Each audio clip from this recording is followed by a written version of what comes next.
ഈ കേരളം ഓൺലൈൻ സർവീസിൻ്റെ പുതിയൊരു വീഡിയോയിലേക്ക് എല്ലാ സുഹൃത്തുക്കൾക്കും സ്വാഗതം. PM കിസാൻ്റെ പുതിയൊരു അപ്ഡേറ്റിനെ കുറിച്ചാണ് ഇന്നത്തെ വീഡിയോ. നമുക്കറിയാം, രാജ്യത്തെ അർഹരായ കർഷകർക്ക് വർഷത്തിൽ 6000 രൂപ വെച്ച് നൽകുന്ന പദ്ധതിയാണ് PM കിസാൻ സമ്മാൻ നിധി യോജന. PM കിസാൻ്റെ KYC, ലാൻഡ് വെരിഫിക്കേഷൻ തുടങ്ങിയവ ചെയ്യേണ്ടുന്ന അവസാന ദിവസങ്ങളാണിപ്പോൾ. ഇവയെക്കുറിച്ചൊക്കെ ഉള്ള വീഡിയോകൾ ചാനലിൽ ലഭ്യമാണ്. ഇവയൊക്കെ PM കിസാൻ എന്നൊരു പ്ലേലിസ്റ്റായി ക്രമീകരിച്ചിട്ടുമുണ്ട്. അതിൻ്റെ ലിങ്ക് എൻ്റെ സ്ക്രീനിലും താഴെ ഡിസ്ക്രിപ്ഷനിലുമൊക്കെ കൊടുത്തിരിക്കാം. നമുക്കറിയാം, നേരത്തെ ആധാർ നമ്പർ, അക്കൗണ്ട് നമ്പർ അല്ലെങ്കിൽ മൊബൈൽ നമ്പർ ഇവയിലൊന്ന് കൊടുത്ത് നമ്മളുടെ ബെനിഫിഷ്യറി സ്റ്റാറ്റസ് ഡയറക്റ്റായിട്ട് നമുക്ക് അറിയുവാൻ സാധിക്കുമായിരുന്നു. ഇതിനൊരു മാറ്റം വരുത്തിയിട്ടുണ്ട്. അതെന്തെന്ന് നോക്കാം. സൈറ്റ് അഡ്രസ് താഴെ ഡിസ്ക്രിപ്ഷനിൽ കൊടുത്തിരിക്കാം. ഇതിനായി നമ്മൾ ഹോം പേജിൽ ബെനിഫിഷ്യറി സ്റ്റാറ്റസ് എന്ന് കാണാം. ആ ലിങ്കിൽ പ്രസ് ചെയ്ത് മുന്നോട്ട് പോവുകയാണ് വേണ്ടുന്നത്. ഇവിടെ നേരത്തെ ആധാർ നമ്പർ, മൊബൈൽ നമ്പർ അല്ലെങ്കിൽ ബാങ്ക് അക്കൗണ്ട് നമ്പർ കൊടുത്തതിന് പകരം ഇപ്പോൾ രജിസ്റ്റർ നമ്പറും മൊബൈൽ നമ്പറും മാത്രം കൊടുത്ത് അതിലേക്ക് വരുന്ന OTP കൊടുക്കുവാനേ നിർവാഹമുള്ളൂ. പക്ഷേ രജിസ്റ്റർ നമ്പർ ഇവിടെ നമ്മുടെ കൈവശമില്ലെങ്കിൽ അത് കണ്ടെത്താനുള്ള മാർഗ്ഗവും കൊടുത്തിട്ടുണ്ട്.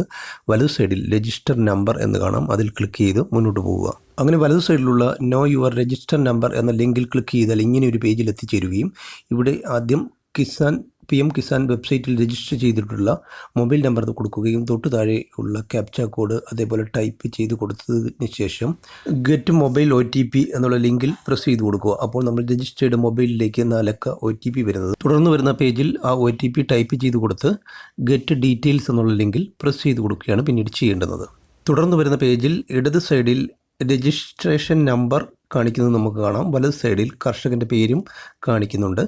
ഇടത് സൈഡിൽ കാണിക്കുന്ന രജിസ്ട്രേഷൻ നമ്പർ നമുക്ക് നോട്ട് ചെയ്ത് വയ്ക്കാവുന്നതാണ്. അതിനുശേഷം മുകളിൽ ഇടത് സൈഡിലുള്ള ഹോം പേജിൽ പ്രസ് ചെയ്ത് ഇവിടെ എത്തിയതിന് ശേഷം ബെനിഫിഷ്യറി സ്റ്റാറ്റസിൽ പ്രസ് ചെയ്താൽ ഇങ്ങനെ ഒരു പേജിലെത്തുകയും ഇവിടെ രജിസ്ട്രേഷൻ നമ്പർ നമ്മൾ നേരത്തെ ലഭിച്ച രജിസ്ട്രേഷൻ നമ്പർ ടൈപ്പ് ചെയ്ത് കൊടുക്കുകയോ അതല്ലെങ്കിൽ രജിസ്റ്റേർഡ് മൊബൈൽ നമ്പർ ടൈപ്പ് ചെയ്ത് തൊട്ടു താഴെയുള്ള ക്യാപ്ച കോഡ് ടൈപ്പ് ചെയ്തതിന് ശേഷം ജനറേറ്റ് OTP എന്നുള്ള ലിങ്കിൽ പ്രസ് ചെയ്താൽ രജിസ്റ്റേർഡ് മൊബൈലിലേക്ക് OTP വരുന്നതും അതുവഴി നമ്മളുടെ ബെനിഫിഷ്യറി സ്റ്റാറ്റസ് അറിയുവാനും സാധിക്കുന്നതാണ്. ഇവിടെ ഇപ്പോൾ ഇതിൻ്റെയൊക്കെ അപ്ഡേഷൻ സൈറ്റിൽ നടക്കുന്നതിനാൽ തുടർന്ന് മുന്നോട്ട് പോകാൻ സാധിക്കുന്നില്ല. പക്ഷേ വരും മണിക്കൂറുകളിൽ ഇത് എല്ലാം റെഡിയാവുകയും നിങ്ങൾക്ക് ഇതിൻ്റെ ഡീറ്റെയിൽസ് ഇവിടെ നിന്നും അറിയുവാൻ സാധിക്കുകയും ചെയ്യുമെന്ന് പ്രതീക്ഷിക്കുന്നു. ഇതോടെ ഈ ഒരു വീഡിയോ ഇവിടെ അവസാനിക്കുകയാണ്.